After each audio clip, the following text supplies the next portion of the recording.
जय श्री कृष्णा। राधे राधे। शनिवार की व्रत कथा। शनिवार के दिन शनि देव और शनि देव की पिता सूर्या देव की भी कथा सुनी जाती है। साथ में हनुमान जी की कथा सुनी जाती है। उनकी साथ में माँ काली के भी कथा सुनी जाती है। ये तीनों भगवान का कथा सुनने का नियम है। इसे ब्राह्मण देव कहते हैं कि ये तीनों भगवान के कथा सुनने से जा महापुण्य मिलता है वो हजारों जगहों में नहीं मिलता है। इसलिए ये तीनों शनि देव और सूर्या देव हनुमान जी माता काली की कथा सुनने के नियम है और सुनी जाती है। हे शनि देव, अगर हमारा कहानी में कोई भूल हो जाए तो क्षमा कर दीजिए, अगर सही हो तो सब पर कृपा कीजिए। बोलो शनि देव की जय, शनि देव की जय। यह व्रत शनि देव की प्रसन्नता के लिए किया जाता है।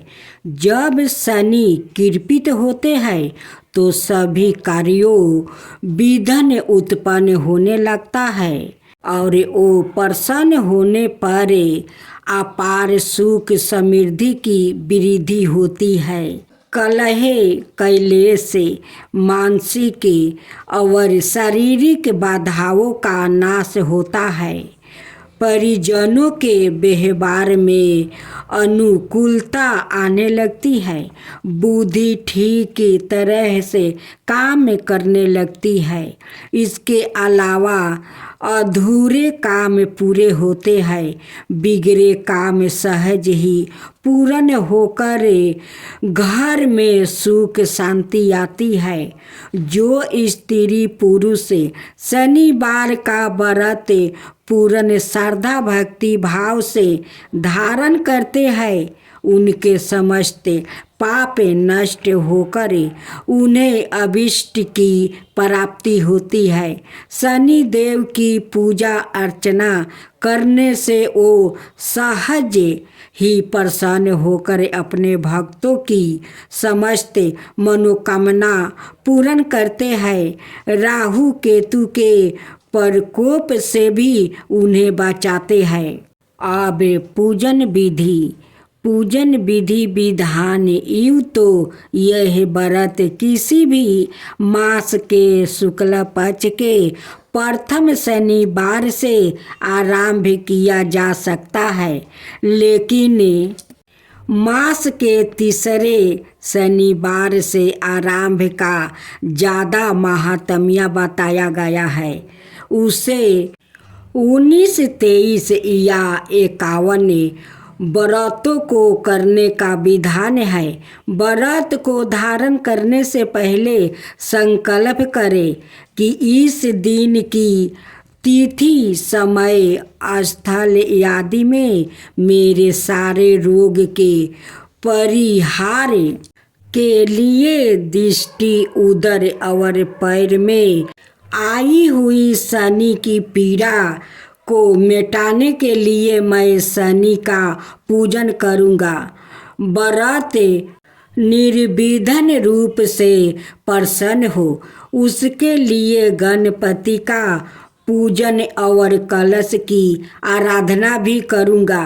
व्रत के दिन दैनिक कर्मों से निवृत्त होकर स्नान करके काले रंग के वस्तु या बनियान धारण करे भगवान शंकर राहु और केतु के साथ शनि देव की पूजा करने की व्यवस्था करे। शनि देव की प्रसन्नता के लिए आदि निकट कोई शनि मंदिर हो तो वहाँ जरूर जाए, दर्शन करे। शनि अस्त्रों का पाठ करे और मस्तक पर काले तिलक लगाए। तरह तरह के काली वस्तुओं का दान करे। घर में हनुमान चालीसा का भी पाठ कर सकते हैं। इस व्रत में हनुमान जी महिमा का भी गुणगान कर सकते हैं।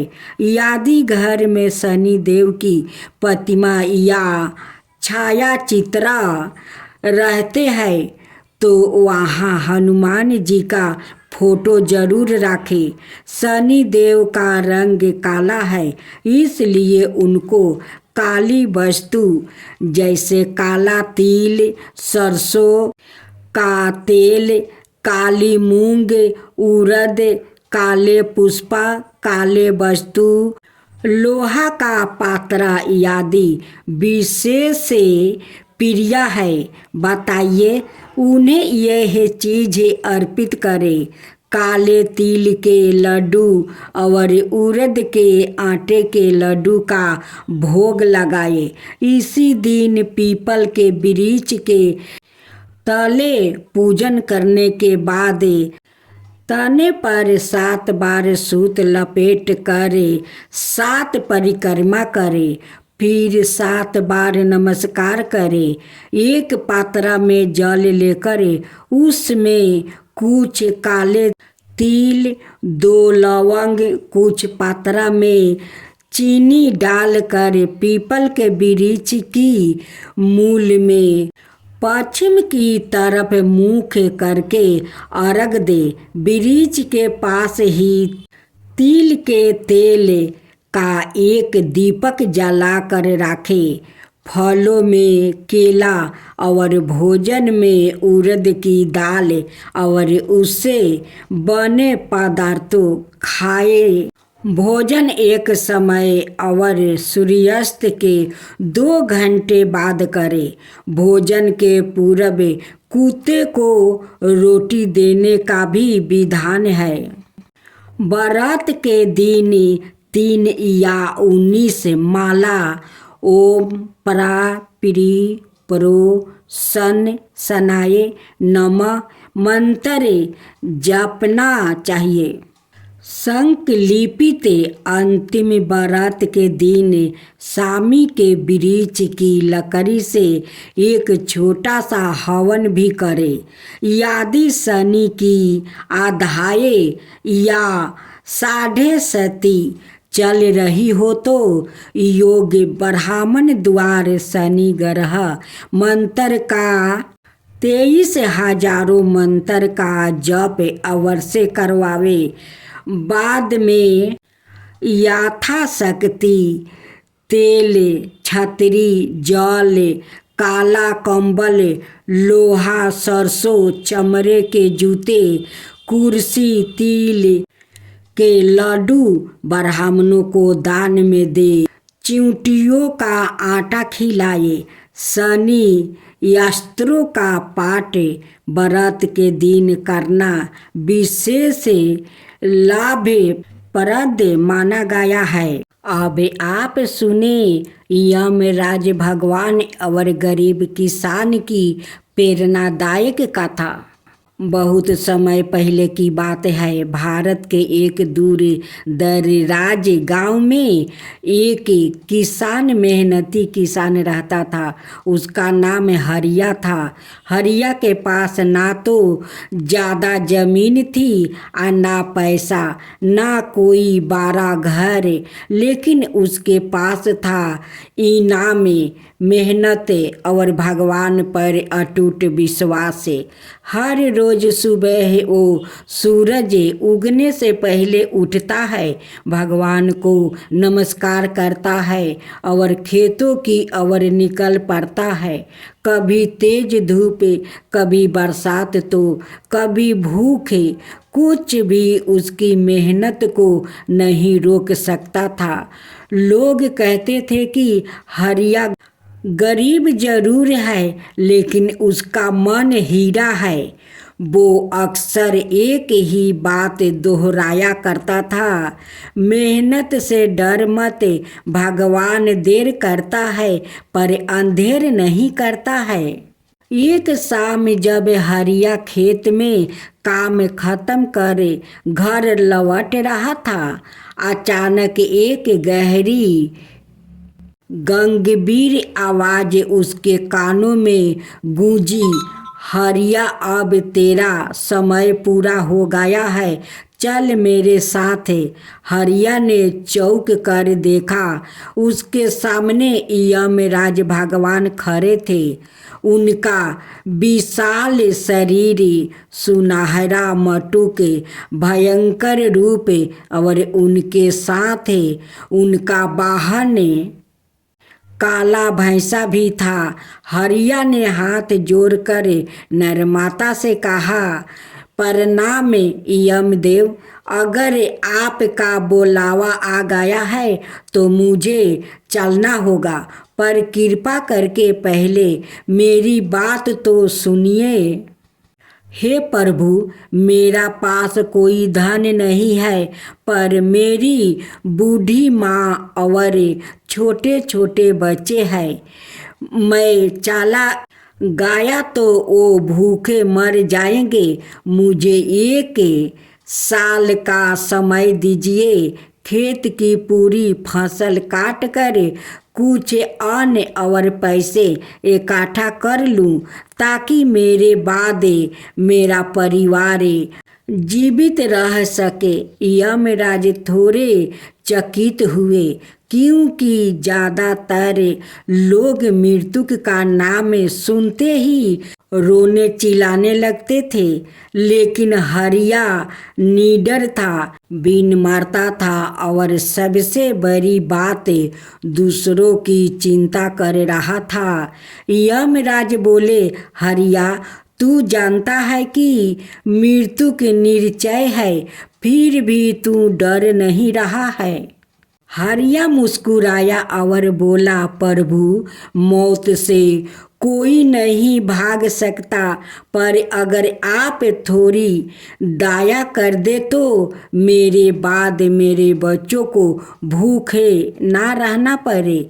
यही मेरी अंतिम इच्छा है। यमराज ने कहा, ठीक है, मैं एक शर्त पर तुझे 1 साल देता हूँ, लेकिन मैं हर महीने तेरे पास 1 रूप बदल कर आऊँगा। अगर तू मुझे पहचान गया तो साल पूरा हो जाएगा, अगर नहीं पहचाना तो यहीं से तुझे यमलोक ले जाऊँगा। अगले महीने एक वृद्धा भिखारी उसके खेत के पास आया। उसके कपड़े फटे हुए थे, वो भूखा था। हरिया ने तुरंत काम छोड़ दिया, उसे अपने घर ले गया, खाना खिलाया और बोला, आपका आशीर्वाद ही मेरा धन है। भिखारी मुस्कुराया और यमराज के रूप में विलीन हो गया। दूसरी परीक्षा, बीमार गाय का रूप। दूसरे महीने एक बीमार गाय उसकी झोपड़ी के पास आ गई। लोग उसे भगाने लगे, लेकिन हरिया ने उसकी सेवा की, इलाज की, घास पानी दिया और कहा, यह भी तो भगवान की रचना है, इसका दुख मिटाना भी मेरा धर्म है। यमराज फिर प्रसन्न हुए। ऐसे ही समय बीत गया। हर महीने यमराज अलग अलग रूपों में आते, कभी भूखा साधु, कभी डूबता बच्चा, कभी घायल पंछी, और हर बार हरिया अपने कर्म, करुणा और सच्चे दिल से उन्हें पहचान लेता। 1 साल पूरा हो गया। यमराज अपने असली रूप में प्रकट हुआ। उन्होंने हरिया से कहा, हरिया, तूने मेरी हर परीक्षा पास की है। तू गरीब हो सकता है, लेकिन तेरे जैसा कर्म योगी और दयालु मनुष्य दुर्लभ है। अब मैं तुझे आशीर्वाद देता हूँ, तुझे अभी मृत्यु नहीं मिलेगी। तू लंबा जीवन जिएगा, सुखी रहेगा और तेरे बच्चों का भविष्य उजियाल होगा। यमराज आकाश में विलीन हो गया और हरिया की आँखों से आंसू निकल पड़े। खुशी के आंसू गांव में यह बात फैल गई और हर कोई कहने लगा, भगवान कर्म को देखते हैं, रूप और धन को नहीं। जय श्री कृष्णा, राधे राधे। आज आप सुनेंगे सूर्य भगवान और एक बुढ़िया माई की कहानी। बहुत पुरानी कहानी है। छोटा सा गांव था जहां घने पेड़ थे, मिट्टी की खुशबू थी और हर सुबह पंछियों की चहकते गूंजती थी। उस गांव के आखिरी छोर पर एक टूटी फूटी झोपड़ी थी। मिट्टी की दीवार थी, छप्पर का छत था और बरसात में टपकते हुए उनका घर पर पानी पड़ता था। सामा अब बहुत बूढ़ा हो चुकी थी, बाल सफ़ेद हो चुके थे, कमर झुक गई थी, शरीर सूख कर काटा हो गया था, लेकिन आँखों में एक आंसू भी नहीं थी। पति को खोए हुए 10 बरस बीत चुके थे। संतान कोई थी नहीं, कोई भाई बंधु भी नहीं। गांव में सब उसे पगली बुढ़िया कहते थे, लेकिन वो हर सुबह एक हाथ में लाठी और दूसरे हाथ में एक मिट्टी का लोटा लेकर गांव के बाहर एक ऊंची जगह पर जाती थी। वहाँ वो पूरब दिशा की ओर मुख करके बैठ जाती है, सूर्य को और निहारती और कांपते ओठों से बोलती, आज बेटा माँ तेरा इंतजार कर रही है, देख तुझे जल चढ़ाना है। और फिर जैसे ही सूर्य की लालिमा फैलती, वो जल का अर्घ देती। एक कांसे के कटोरे से जल गिराता, सूरज की किरणों से चमकता हुआ और वहाँ दोनों हाथ जोड़कर कहती है, हे सूर्य नारायण, तू मेरा पुत्र है, तू ही मेरा जीवन है। मेरी झोपड़ी चाहे अंधेरे से भरी हो, पर जब तू चमकता है मेरा हृदय रोशन हो जाता है। लोग कहते रहे, गांव के लोग कहते हैं, बुढ़िया की शरीर सूखती जाती रही। सूरज को बेटा कहती है, जल चढ़ाती है, क्या कोई सूरज से रिश्ता जोड़ता है? कभी कभी छोटे बच्चे उसकी झोपड़ी के बाहर पत्थर मारते, कह कर, देखो देखो सूरज की माँ अब भी टपकते छप्पर में बैठकर भजन कर रही है। बेटा चाहे दूर क्यों ना हो, माँ का आशीर्वाद उस तक पहुँच जाता है। सूरज मुझसे दूर है, पर माँ के प्यार से नहीं बच सकता है। कभी कभी जब बरसात में भी सूरज की हल्की किरण भी नहीं निकलती है, बुढ़िया माँ टकटकी लगाई बैठी रहती है आसमान की ओर। जब कोई छुपता है, क्यों देख रही हो माँ? बुढ़िया माँ कहती है, बादल छुपा सकते हैं उसका चेहरा, लेकिन माँ की नज़रों अपने बेटे को हर बादल में उस पार देख सकती है। शरीर थक गया पर भक्ति नहीं। अब बुढ़िया माई के उम्र 90 पार हो चुकी थी। उसका शरीर कांपता था, हड्डियों चटकती थी। कभी कभी टीले तक जाना भी कठिन हो जाता था, लेकिन भक्ति में कभी कभी नहीं आई। एक बार ठिठुरती ठंडे में जब चारों ओर कोहरा था और सूर्या की किरण तक नहीं दिखती थी। बुढ़िया माँ फिर भी लाठी लेकर चल पड़ी। रास्ते में कई बार बिछिल कर गिर गई। एक बार तो उनके घुटने से खून निकल आया। फिर भी उसने जमीन को चूमा और कहा, हे धरती माँ, तेरे ऊपर चलते चलते अगर शरीर चूर हो जाए तो भी ठीक है, लेकिन सूरज को बिना अर्घ दिए नहीं लौटूंगी। अंतिम अर्घ दी। जब सांस टूटती सी लगी।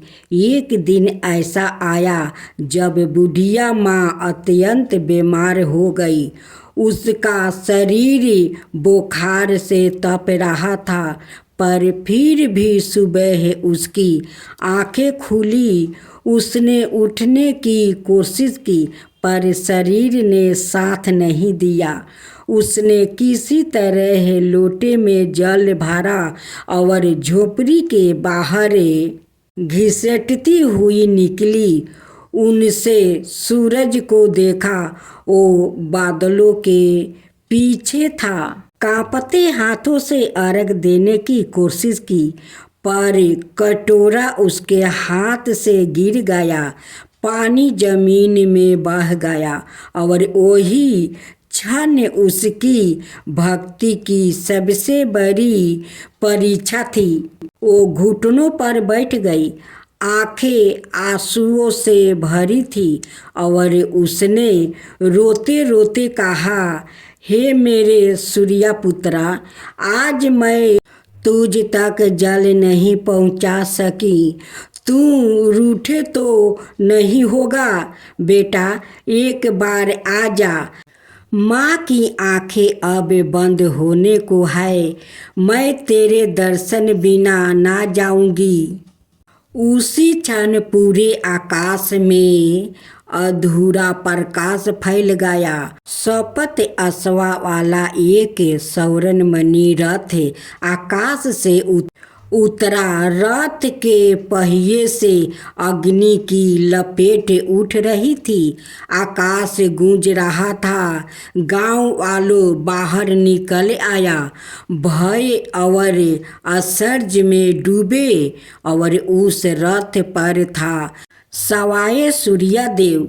उनका तेज इतना दिव्य था कि लोग आंखें नहीं उठा सके। घर बुढ़िया माँ की आंखें खुली थी। उनकी आंखों में आंसू थे, पर डर नहीं था। सूर्यदेव उतरे और माँ के पास आया। उन्होंने माँ के चरण छुआ और कहा, माँ, तूने मुझे पूर्ण मान कर जो अर्घ दिया, जो प्रेम बरसात, आज मैं तेरी गोद में आया हूँ। माँ ने सूर्यदेव के मुख की ओर देखा, जैसे सारा जीवन उस क्षण के लिए जिया हो। उसकी आंखों से दो बूंद आंसू गिरे, एक संतोष का एक विदाई का। उसने कांपते हाथों से सूर्यदेव का चेहरा छुआ और कहा, बेटा, अब माँ की आंखें बंद हो सकती है। तू आ गया, अब कोई अधूरापन नहीं रहेगा।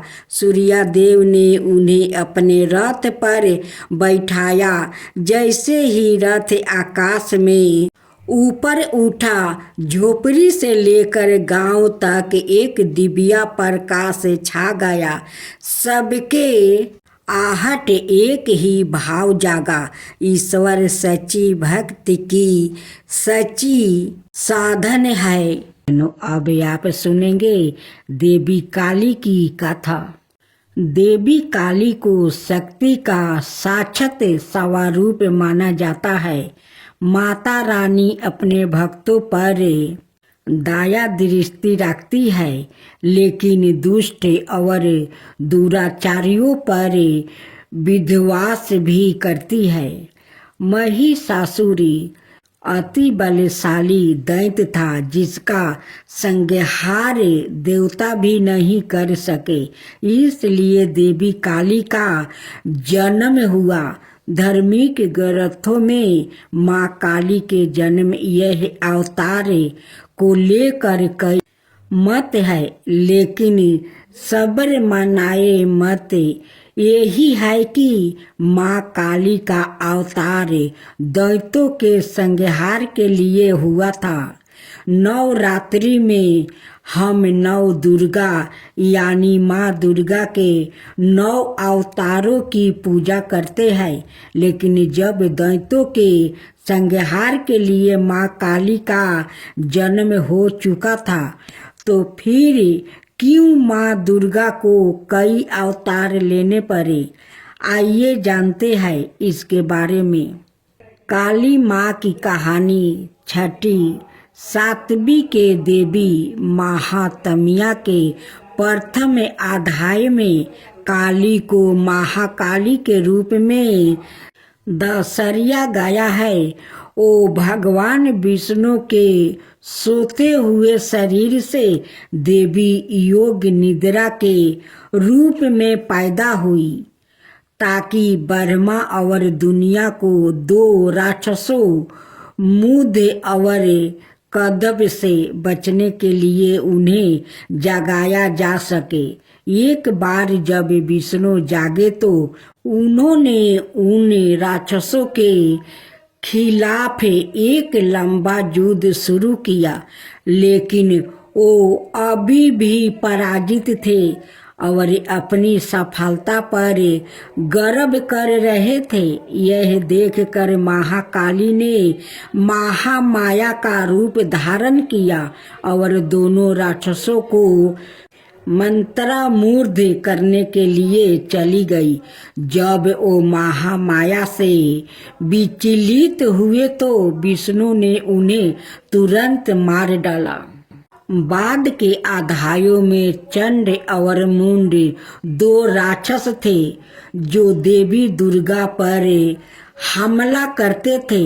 दुर्गा इतनी उग्रता से जवाब देती है कि काली उसके माथे से निकलती है और उन दोनों को मार देती है।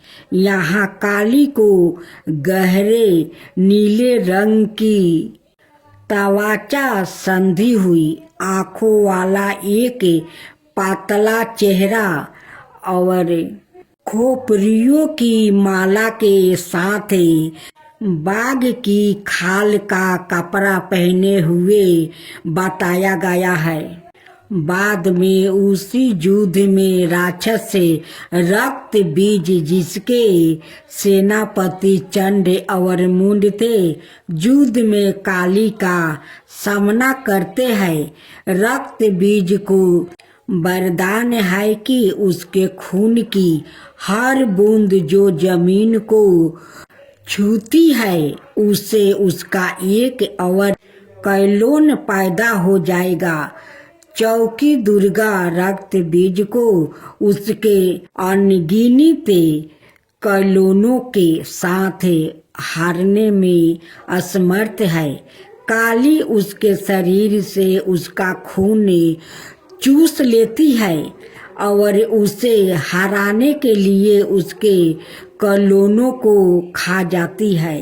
रक्त बीज और दारुका दोनों मामलों में काली को दुश्मनों को हराने के बाद रक्त पिपासु के नसों में चूर बताया गया है और रक्त पिपासु की उसकी लालसा नियंत्रण से बाहर हो जाती है। शिव को फर्श पर शांत होकर हस्तक्षेप करना पड़ता है। जब काली क्रोध में आगे बढ़ रही होती है तो वो गलती से शिव पर पैर रख देती है और उसकी जीभ बाहर निकल जाती है। वो तुरंत शांत हो जाती है और फिर से दुर्गा पार्वती में विलीन हो जाती है। युद्ध में भाग लेने के बाद शिव ने पार्वती को काली काली तवाचा वाली कह कर चिढ़ाए। पार्वती बहुत आहत हुई और योग योग तक तपस्या करना शुरू कर दिया, जब तक कि उन्होंने अपना काला रंग नहीं खो देती है, इसे त्याग नहीं दिया और गौरी सुनहरी तवाचा वाली देवी नहीं बन गई। उसका छिपा हुआ अंधकारमय अवतारण कोशिकी बन जाता है, जो क्रोधित होने पर काली बन जाता है। काली पूजा उस्ताव देवी काली को समर्पित है और विशेष रूप से पश्चिम बंगाल, ओडिया और असम के भारतीयों क्षेत्र में मनाया जाता है। यह हिंदू कैलेंडर के हर महीने में अमावस्या के दिन मनाया जाता है। यह दीपावली के बाद शुरुआत होता है और दिनों तक चलता है। चौकी देवी काली महाविद्याओं में प्रमुख है। उनमें से प्रत्येक का काली पूजा से पहले अवतार का एक दिन होता है। काली माँ को फलों का प्रसाद बंगाल में खिचड़ी भोग के साथ निरामिष अर्थात बिना प्याज या लहसुन का मटन, मछली, करी, पायस, मिठाई और भाजा गहरे तेले हुए पकौड़े चढ़ाया जाता है। कुछ स्थानों पर प्रसाद के रूप में शराब भी चढ़ाई जाती है। अनुभवी पंडितों का कहना है कि लोग रात भर पंडालों में आते हैं और दिन की तुलना में रात में भीड़ बढ़ जाती है। पूजा आश्चर्यजनक रोशनी, प्रकाश और धावनी काली पूजा से पहले प्रत्येक दिन मनाए जाने वाले महाविद्याओं के अवतार और अंतिम महाविद्या कमलात्मिका के अवतार, जिसे कमलात्मिका जयंती के रूप में मनाया जाता है, दिवाली के दिन पड़ने के कारण उन्हें अक्सर तांत्रिक लक्ष्मी के रूप में माना जाता है। इसके कारण और इस के कारण कि लक्ष्मी को विष्णु की पत्नी के रूप में माना जाता है। उसके बाद इसे लाल गुलहल के फूलों और गुलहल की माला से सजाया जाता है, जो उनका पसंदीदा फूल माना जाता है। फिर काली पूजा पंडालों में काली मंत्रों और भजनों की मदद से की जाती है। उनकी प्रार्थना की जाती है और उनकी दिव्यता का आहन किया जाता है। यदि पूजा घर पर आयोजित की जा रही है तो मंदिर काली पूजा की पूजा सेवा प्रदान करता है, जहां भक्त की ओर से पूजा आयोजित की जाती है। मंदिर के पंडितों के पास पूजा के लिए सारी सामग्री तैयार है और भक्तों को बस कुछ निर्देशों का पालन करना है, जो मंदिर द्वारा इसमें